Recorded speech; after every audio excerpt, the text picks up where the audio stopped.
We now turn to the latest on Russia's invasion of Ukraine. Thousands of civilians are trapped in Mariupol, and other cities are still suffering from intensifying attacks.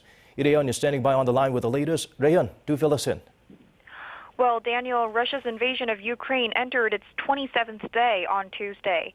Ukraine's southern port city of Mariupol, which had once been home to more than 450,000 people, is being reduced to ashes, according to the Ukrainian President Volodymyr Zelenskyy.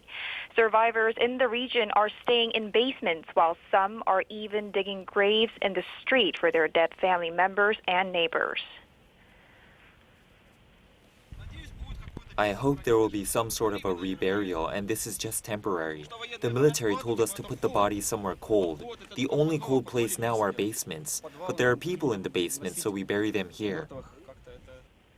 Mariupol has suffered from some of the heaviest bombardments since Russia invaded Ukraine on February 24th, with many of its residents remaining trapped with little food, water, or power. But it's not just Mariupol that has become a focal point. Russia's military has so far advanced into the suburbs of Kyiv, and the city has been subject to heavy shelling.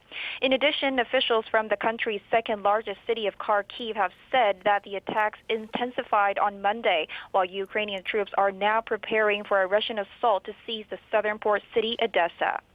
Meanwhile, President Zelenskyy on Tuesday urged Italy to beef up sanctions against Russia and to seize more assets of President Vladimir Putin and his allies.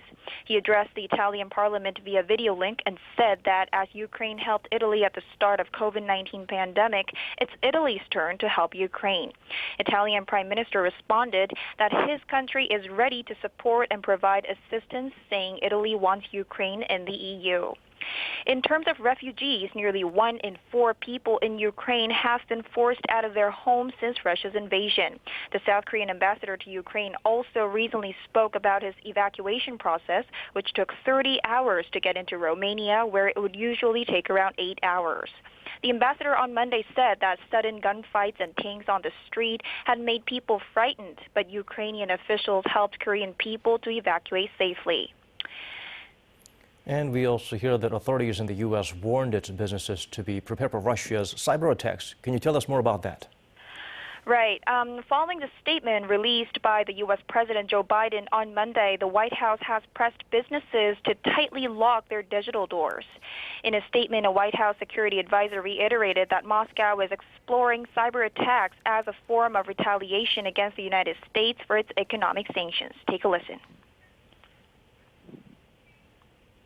We've previously warned about the potential for Russia to conduct cyber attacks against the United States, including as a response to the unprecedented economic costs that the U.S. and allies and partners impose in response to Russia's further invasion of Ukraine. Today, we are reiterating those warnings, and we're doing so based on evolving threat intelligence that the Russian government is exploring options for potential cyber attacks on critical infrastructure in the United States.